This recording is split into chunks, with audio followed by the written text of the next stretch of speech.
وآخر دعواهم أن الحمد لله رب العالمين۔ حدیث میں آتا ہے اللہ کے رسول نے پناہ مانگی ہے، اللہ میں ایسے نفس سے پناہ مانگتا ہوں من نفس لا تشبع، جو کبھی سیر نہیں ہوتا، جو بھی کچھ مل جائے کہتا ہے بس گزارا ہی چل رہا ہے، شکر کرو یہ چل تو رہا ہے نا، کھڑا تو نہیں ہوا یہ گزارا بیچارہ۔ اب نہ جانے گزارے سے کیا مراد ہے؟ حدیث یہ کہہ رہی ہے جس بندے کے پاس تین چیزیں ہوں، پہلی چیز آمینن فی سر بھی، امن سے نماز پڑھتا ہے، روزہ بھی رکھتا ہے، کوئی اس کو مارتا نہیں ہے نماز پڑھنے پہ، سکون سے اپنی عبادت کرتا ہے، کوئی روک ٹوک نہیں ہے، ایک بات۔ معافی فی جسدی، اور اس کے جسم میں کوئی ایسی بیماری نہیں ہے جو اسے بالکل فارغ کر دیتی ہے، کوئی کام نہیں کر سکتا۔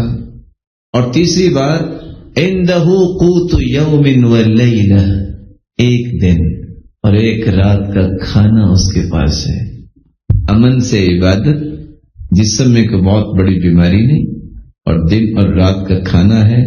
اللہ کے رسول صلی اللہ علیہ وسلم فرماتے ہیں فَكَأَنَّمَا حِيزَتْ لَهُ الدُّنْيَا بِحَذَافِيرِهَا، یہ ایسا مبارک انسان ہے کہ اللہ نے دنیا جہان کی نعمتیں اس کے دامن میں جمع کر دی ہیں۔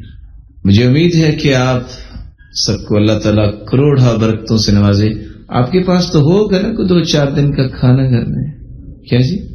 اور یہاں میں ایک گزارش کروں، اس وقت دوڑ اس بات کی نہیں ہے کہ مجھے کھانا مل جائے، کھانے سے اللہ کسی کو محروم نہیں کرتے، اس وقت دوڑ سٹیٹس کی ہے۔ اور قرآن مجید میں اللہ عز و جلال فرماتے ہیں وَمَا مِن دَابَّةٍ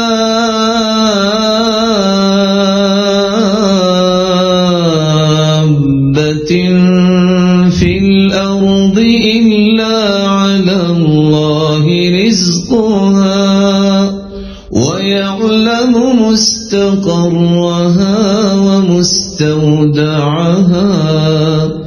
كُلٌّ فِي كِتَابٍ مُبِينٍ۔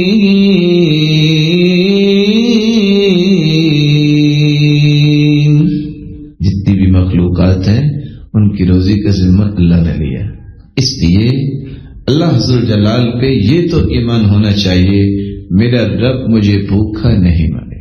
مجھے یہ بتائیے کہ اللہ عز و جلال نے جو قرآن میں قصہ بیان کیا ہے سیدنا زکریا علیہ السلام کا، جب وہ بھول گئے کہ میں نے مریم کو کھانا بھی دینا ہے، تو کیا خیال ہے نعوذ باللہ من ذالک، اللہ بھی بھول گئے تھے، کفیل ہی بھولا تھا نا، اوف وہ میں نے تو مریم کو کچھ دیا ہی نہیں ہے۔